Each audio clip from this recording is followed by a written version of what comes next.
Welcome, everybody, to this first RMC briefing of 2025, in which we're going to look to the year ahead. The headlines of the first 2 weeks of this year, and indeed of today, set our agenda. Perhaps at last, a ceasefire in Gaza and the release of Israeli hostages. Our domestic news has been dominated by issues around grooming gangs in multiple towns in the UK, and today sees the publication of the Pope's autobiography entitled Hope, and we could do with some of that. Many thanks to the journalists and commentators who are joining us today. In particular, I'd like to welcome Richard Alan Greene, former CNN bureau chief in Jerusalem and a rabbi in training. Burhan Wazir, editor-in-chief of Hyphen Online, which addresses issues of concern to Muslims in the UK and Europe. Madeleine Davies, senior writer of the Church Times. Amardeep Bassi, community reporter and investigative journalist. I'm not sure if he's quite arrived yet. Catholic communications consultant Peter Hennigan, and Sister Gemma Simmons from the Margaret Beaufort Institute of Theology at Cambridge. But I'm going to start with you, Richard, about the news that we're all waiting for about a possible ceasefire. And I guess in terms of one of the immediate questions is what the impact of a ceasefire would have on the Netanyahu government and when it can hold in the face of ultra-nationalist opposition to any such ceasefire. Yeah, Rosie, I think you've hit on the critical question. So as I'm sure everybody on the call knows, there has been optimism coming out of both Israel and the United States that there is hope of a deal that would lead to the release of some hostages. The number that I hear floating around is 33. That's about a third of the hostages who Israel believes are still being held in Gaza. And that would then start a phased agreement that would lead to a ceasefire in Gaza. The ultranationalists in the Israeli government will be opposing this. The national security minister, Itamar Ben-Gvir, is already leading demonstrations against it. And so could it collapse the Netanyahu government? In theory, it could. Some of the more centrist parties, including Yair Lapid's party and Benny Gantz's party, if people know those names, have vowed that they would support a deal if the ultranationalists pull out of the Israeli government. So there is a possibility that there could be some kind of government reshuffle, or there could be some kind of minority government with support from the outside. And I hope you're hearing how many times I say if. We've been here before. We've seen all kinds of variations on this deal before. So while I think, any reasonable person would hope that it does come to pass, until it happens, I think we should all be very cautious. But if it could lead to a breakthrough, which could lead to the opening of all kinds of different changes around the Middle East.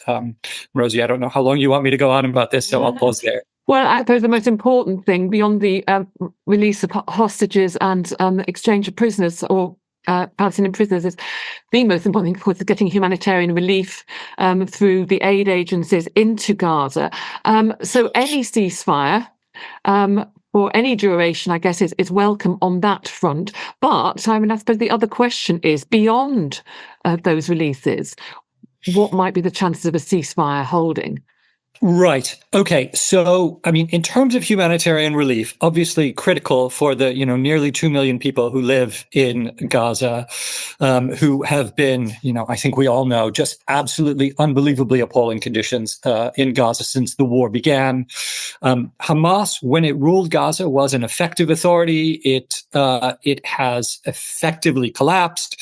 Much of Gaza is largely lawless. Hamas gangs, other sorts of gangs, are known to have been raiding aid convoys. The Israeli military has control in some areas, but it doesn't seem terribly effective.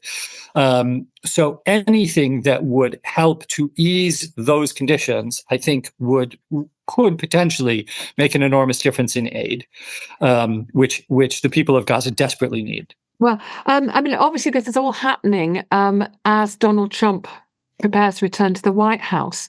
How might these developments be read by his religious supporters of whatever colour? So Donald Trump is, dare I say, a very interesting player in all of these things. He, on the campaign trail, and since he was reelected in November, has issued these vague and dire warnings that Hamas better release the hostages or else. And I would not be surprised if he and his supporters are taking some credit for any breakthrough that happens. And and if you'll indulge me for a minute, I'm old enough to remember the Iranian hostage crisis and have been slightly reliving it around the death of Jimmy Carter. And if there is potentially this echo of hostages that the Carter administration spent months negotiating with Iran to release, only to see them release on Ronald Reagan's watch, if the Israeli hostages are held, only to be released on Donald Trump's watch, I think that would just be a startling historical echo. I will point out for everybody who, is concerned about the unpredictability of Donald Trump, which is entirely legitimate. It's interesting to note, I think Tom Friedman in the New York Times pointed out, Donald Trump is the only U.S. president in the 21st century to have proposed an Israeli-Palestinian Middle East peace plan. The Abraham Accords were a breakthrough that I don't think anybody realistically was expecting, to have peace between Israel and 4 of its majority Muslim neighbors in the region. And so for all the fear, I think that, Donald Trump is unpredictable and potentially an agent of chaos. He is the only president to have come up with any kind of breakthrough really since Carter in terms of those kind of peace deals. There was normalization with Jordan in '93. He has got cabinet nominees who are very much opposed to a ceasefire, hasn't he? And I wonder, Burhan Wazir, whether you have anything to sort of add about, how Muslims in America might be perceiving this. Many of them voted for Donald Trump in protest at the Biden administration's support for Israel. He's now got a Secretary of State who's very cautious about a Palestinian state. Someone else in the cabinet who's opposed to it. I mean, what might they be adding into the debate at the moment, do you think? So we did quite a bit of reporting around the recent US election, and understandably, many Muslim groups on the ground are quite fearful of a second Trump presidency. He has made no secret about the fact that he would like to return to some version of the so-called Muslim ban, Muslim 2.0, it's been dubbed in the media in the States. So I think there are a number of concerns, but then also as was previously said by Richard, he's and yourself, he's such an agent of chaos that it becomes very difficult to predict him, and that's not necessarily a good thing for politics or for people on the ground. A lot of what Trump says doesn't always come to pass, but I think the disinformation that surrounds it all is what really hits the kind of body politics pretty badly. I mean, one of the things that we will see with Donald Trump is, or here, is the voice of sort of white Christian nationalism. And I wonder, Richard, and then perhaps Burhan again, I mean, what the fears are around this and which groups are worrying about this at the moment? So there are observers of the white Christian nationalist movement in the United States who are extremely concerned. Trump himself, it's interesting. I think we've spoken about this in briefings in the past, Rosie. Trump himself is perhaps not the ideal, Christian leader that white Christian nationalists might hope for. It's the other thing in the news today, the Justice Department special prosecutor saying he would have been able to convict Donald Trump of election interference. Of course, he is the special prosecutor. Of course, he would say that. But, I don't think white Christian nationalists think that Donald Trump is himself necessarily, personally, an inspiring Christian. But there is a segment of American white Christian nationalists who see Trump as having been put in power so that they can enact their agenda. And not everybody who is a white Christian nationalist actually is trying to enact that agenda. People on the call on the briefing may be familiar with Project 2025, which is a blueprint for a potential Trump presidency. Trump himself is not directly involved with it and has not said that he will enact it. But it's the kind of thing that says it will remove from government legislation and regulations terms like gender equality and reproductive rights. The white Christian nationalist movement would like to dismantle the Department of Education and move towards more private schooling, and presumably with their own agenda in what those schools will teach. So if Trump is empowering white Christian nationalists, and I will say, obviously, not all Christians, not all white Christians, not all white American Christians are nationalists in this sense. This is a specific segment of the population and of the American white evangelical Christian population. We could see more and more changes in social policy. Trump is the president who appointed a Supreme Court that overturned Roe versus Wade and eliminated the national right to abortion in the United States. And I think there are those who oppose that agenda who are very concerned about what 4 more years of Trump would mean. Thank you. So very worrying for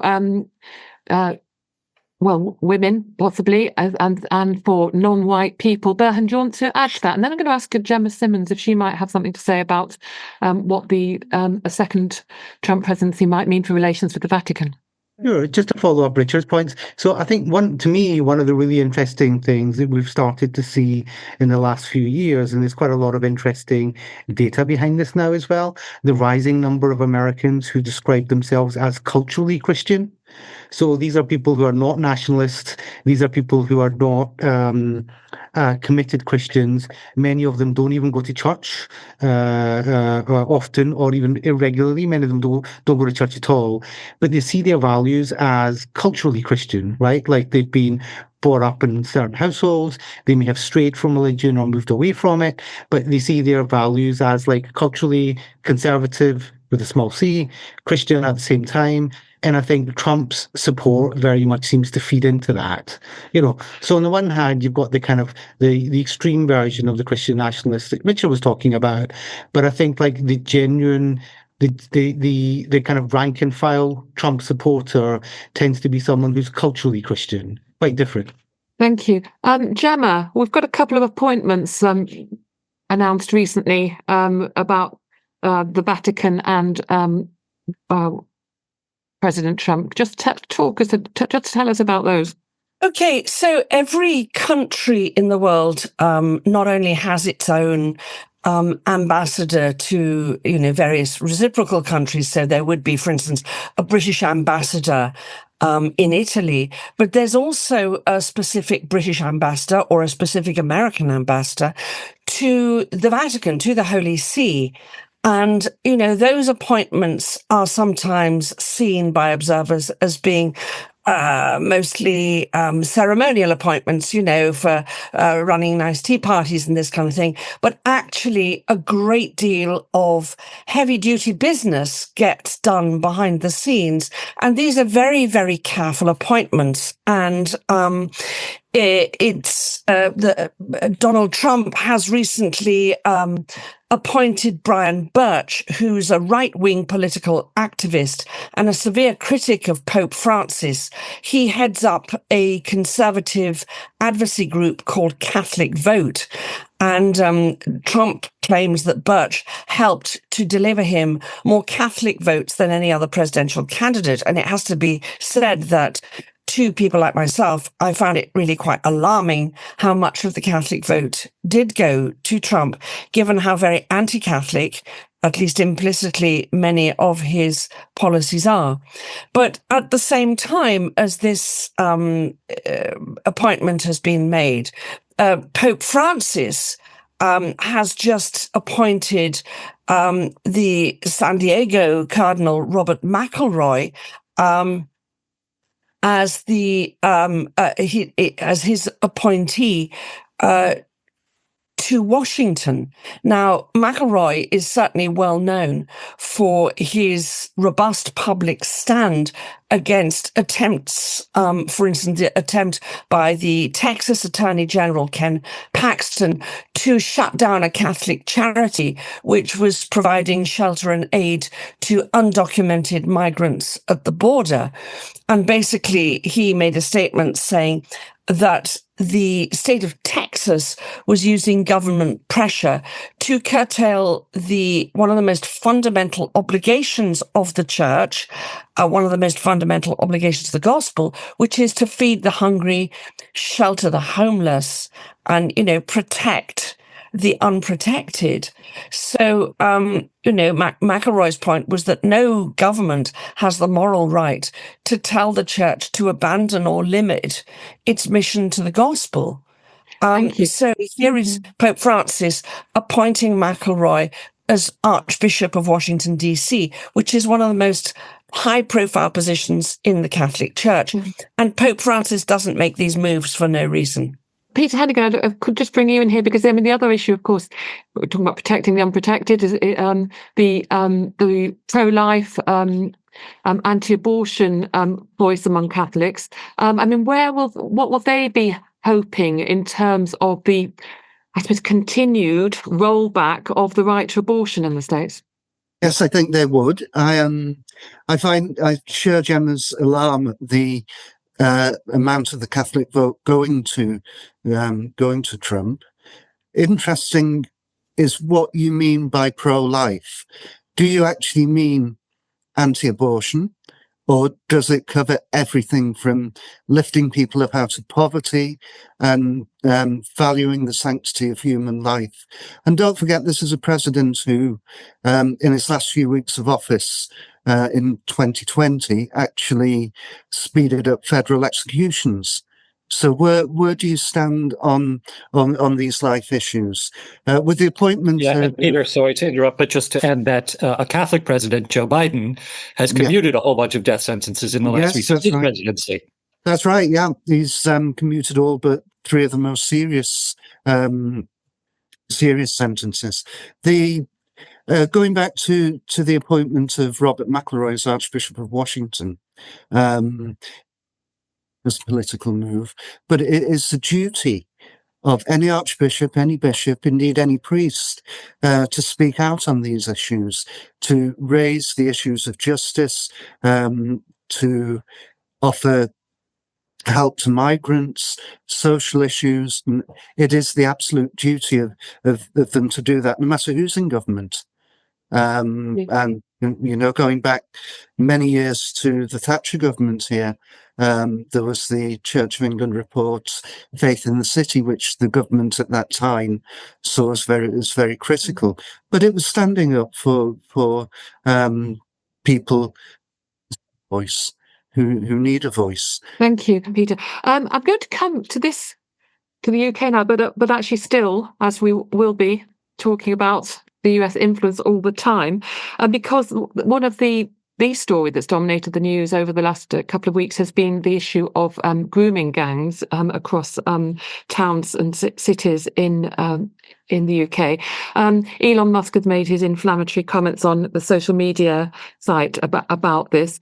Burhan, I just wonder whether Hyphen takes a position on whether there needs to be another inquiry, what you're hearing about the impact that this is having on your audience, and where you think this story is going to go in 2025. So I think here there's probably nothing but bad news for the rest of the year. I think this is not the first time we'll see something like this from a figure like Musk. We don't have a position on a new public inquiry.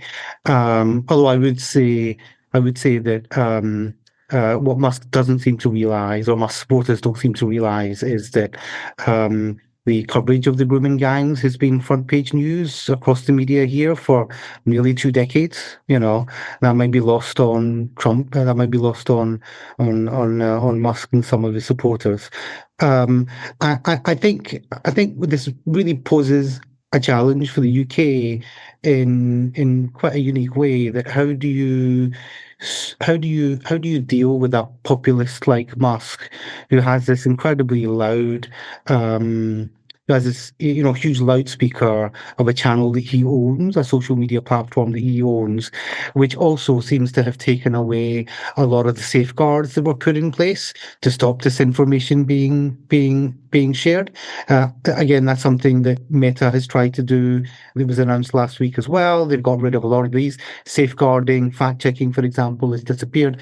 So it's a real challenge, I think, for all political parties in the UK, how do you deal with a must figure, Now, I should probably add that before I joined Hyphen, my last job was at a news organization called Coda, which kind of specialized in looking at disinformation from people like Musk, but then also political leaders in general, and I think what the UK and other countries in Europe are starting to experience is what people in the global south have experienced from decades: the challenge of dealing with populists. This is something that's typically been part and parcel of local politics in countries like India, for example, Afghanistan, Pakistan, Malaysia, Indonesia, and I think in Western democracies, this is something we haven't seen for a while and presents quite a bit of a challenge.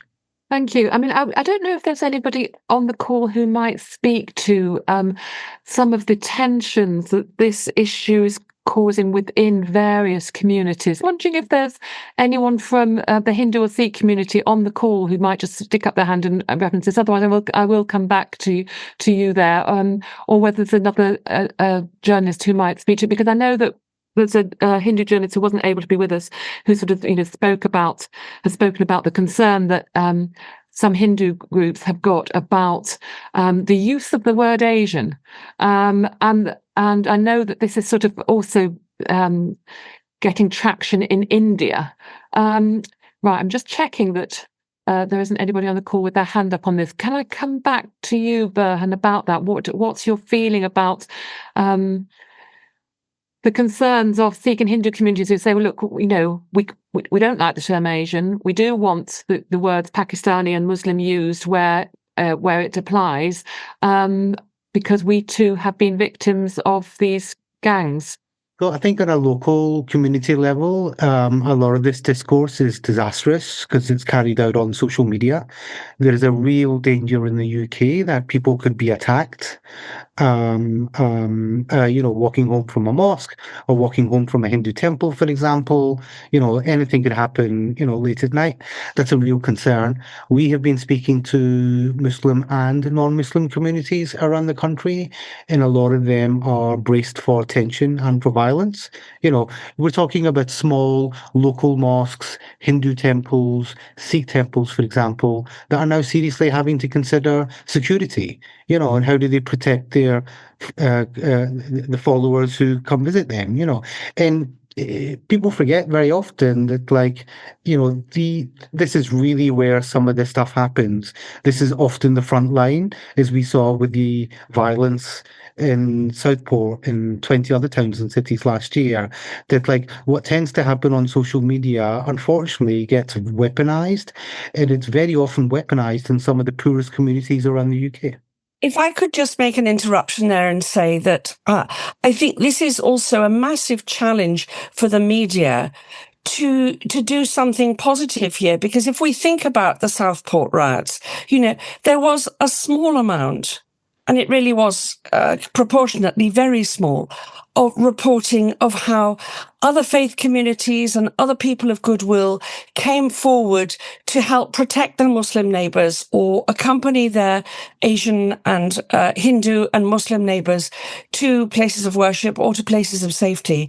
And, the more that the media goes on shining a spotlight on kind of witless racism, the more that becomes normalised.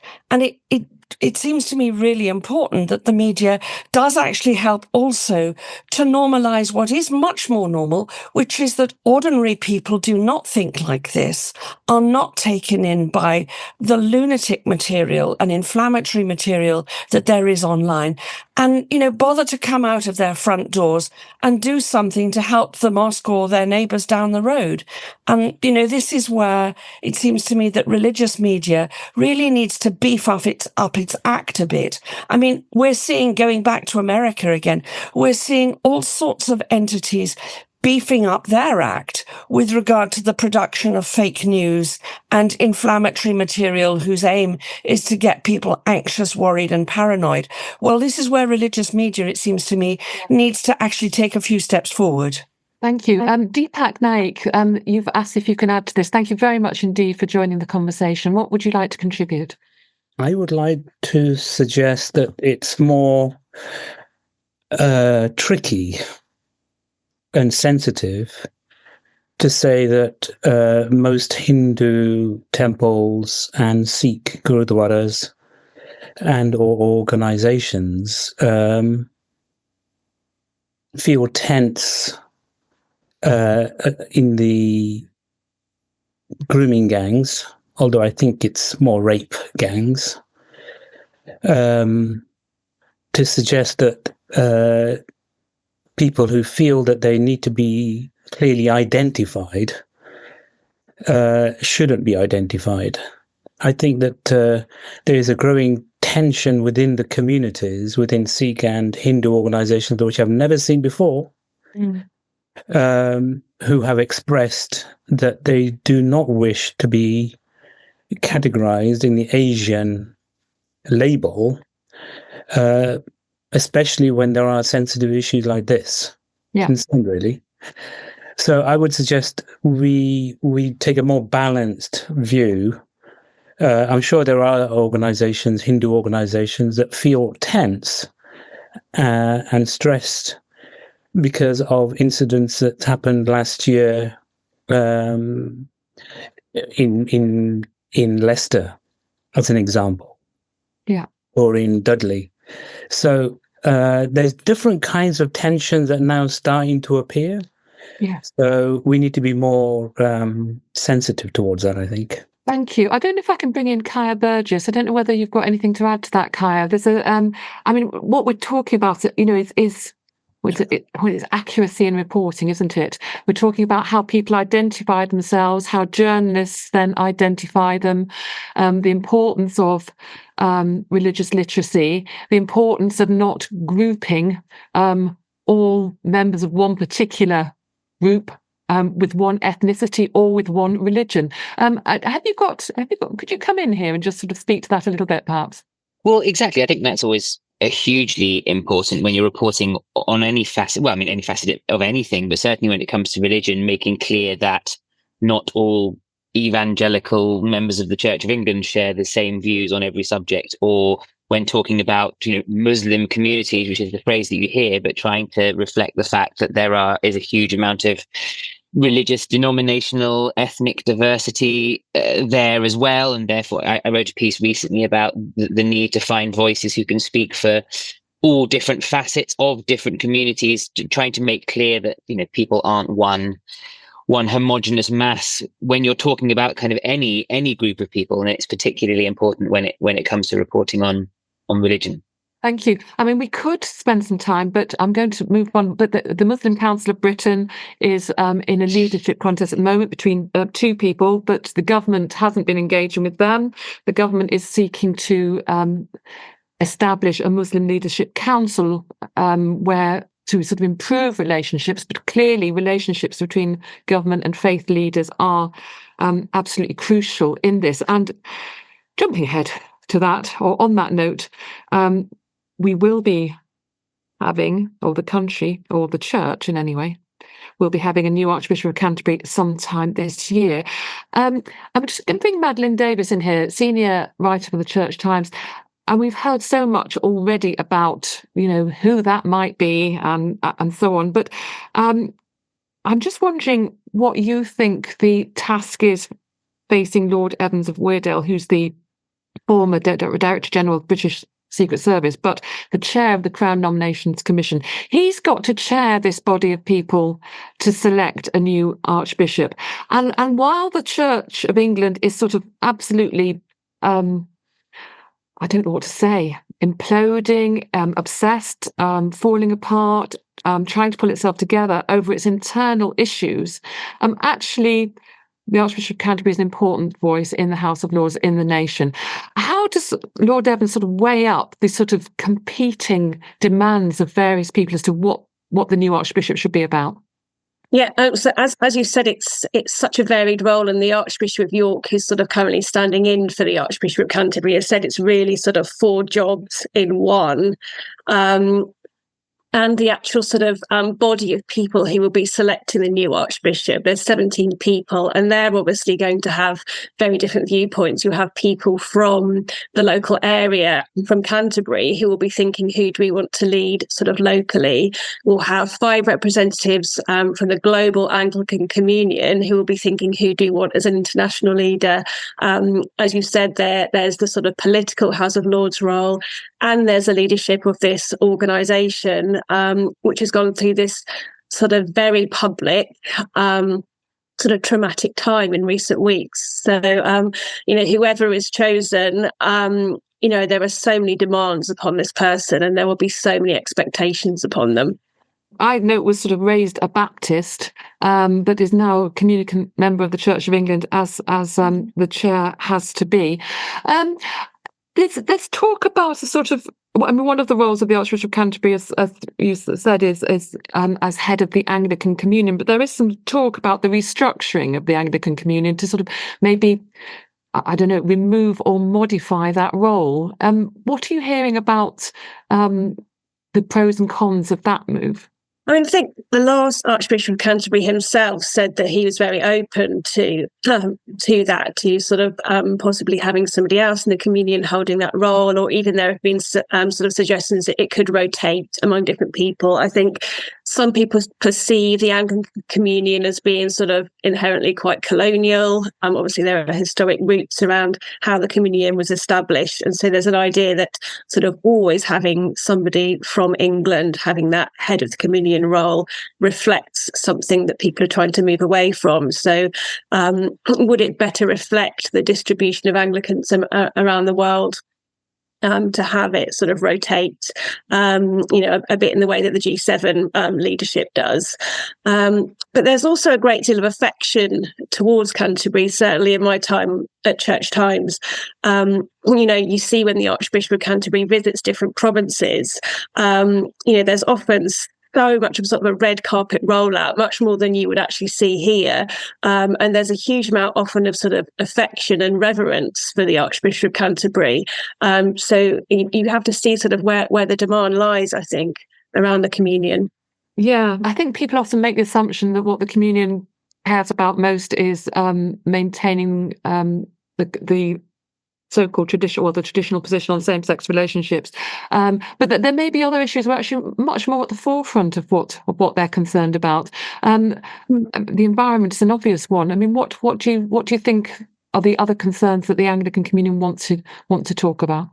I think sort of sometimes people forget that, because I suppose Christianity is sort of the cultural heritage of the UK. In other places, Anglicans and Christians are such a minority. Somewhere like Pakistan or India or other regions, Christians will be a minority religion. And so often what people want to talk about is their experience as a minority, or even as a persecuted minority. And many Anglicans also live in conflict zones, like Sudan, like in South Sudan, or in areas of enormous migration or poverty. And so, as you say, although we tend to concentrate sometimes in the media on arguments over sexuality, the really pressing day-to-day issues for many Anglicans do not concern that.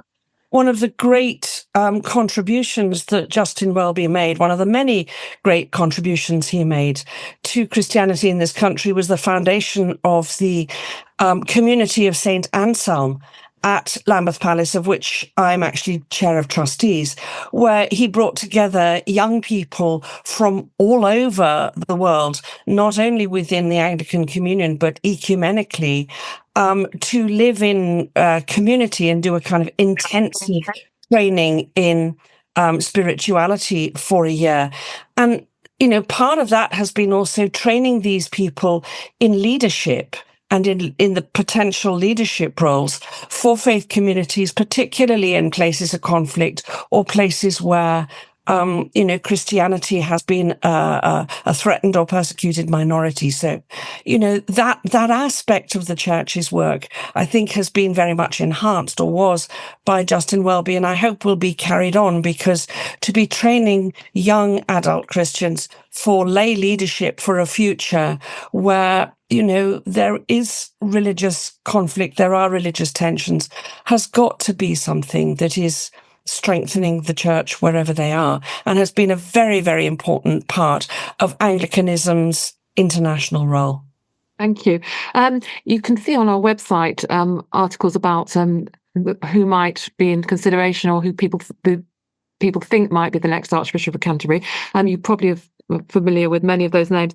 But I wonder, I was just going to mention, I did mention whether the environment is a key issue for the Anglican Communion, for the Church of England, and it certainly is for the Pope, whose encyclical Laudato Si on the environment is 10 years old this year. And so I think we can expect a bit of noise on that quarter. But Peter, what are the things that you're looking towards in 2025 as far as the Catholic world is concerned? Gosh, well, you just mentioned Laudato Si. 10 years on, I think it's had a massive impact, certainly within the Catholic Church, with every diocese looking to become carbon neutral, and discussion groups about the environment. And it's been picked up really at community level, and different parishes have environmental groups. So that is something that has grown and grown and grown. 2025 is a special year for the Catholic Church because it's a Jubilee year. Every 25 years, the Catholic Church has a Jubilee year. And it was actually begun on the Christmas Eve, 24th of December, when Pope Francis opened the Holy Door in the Vatican. Now, the Holy Door is something that dates back a very long way.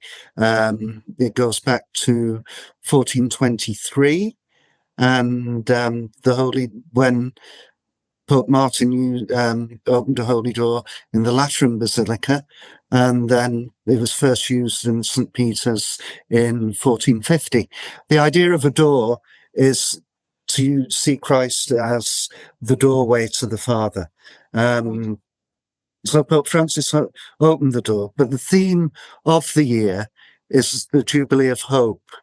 And in the document which actually launched the year, actually proclaimed the year, which was issued in 2024, it was actually called Spes non confudit, Hope Does Not Disappoint. And it was a very long document, but it goes through the word of hope, journey of hope, signs of hope, appeals for hope, anchored in hope. Yeah. So given that so much is happening in the world, in politics, in America, in war, the Pope is looking to build on the strength and faith in Christ in our midst, to build on hope.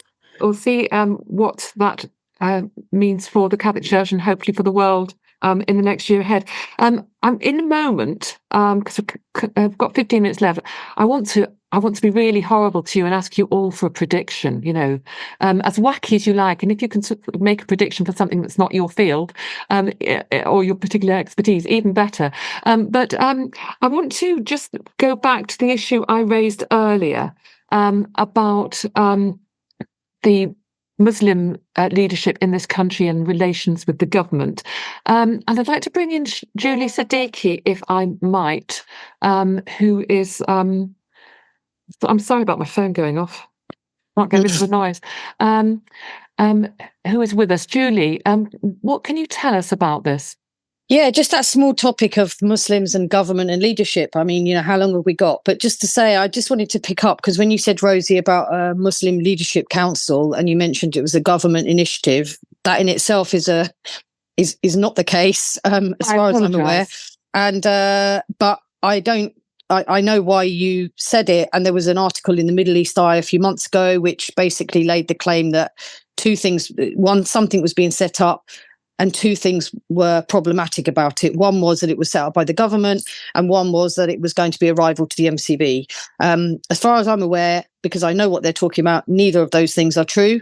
Which is why we religious journalists need to talk to you and keep in touch. Yeah. Tell us the truth. No. But and there's, to be frank with you, in the last year or so, there's been lots of conversations among lots of Muslims about all of these issues. I think one of the things that I would say is that the war in Israel and Gaza has had a massive impact on lots of us here, of course, in a way that I've never seen before in all of my kind of community journey. And one of the things that comes out of something like that is a conversation among Muslims around what do we do? Because as you will know, we are, as Kaya very brilliantly explained earlier, we are super diverse, and the idea that there's a Muslim community is always been false, and is more important than ever that we have that multiplicity view, Muslims and Muslim communities, as opposed to just one block. So there are conversations happening among lots of Muslims about lots of things. And I think that you will see, and watch this space, you will see things being announced and talked about in more detail over the next few weeks. But I think it also fits into that wider conversation around the intra-faith and the intra-community conversations. As anyone in any of the groups that we're talking about here will know, these are some of the most challenging, sometimes quite depressing conversations, to be quite honest, because someone tries to take a few steps forward in a positive way, and people from among their own community are willing to kind of try and pull it back before it's even got off the ground. Or there's just that infighting, which of course you talked about the church earlier and all of the things that are going on there. So I still think that's one of the challenges, but finishing off in the wider context, I would say that the Deepak is right. You know, this idea that the government need to have a much more positive, proactive approach towards faith in general. And I do feel more optimistic than not about that, I have to say.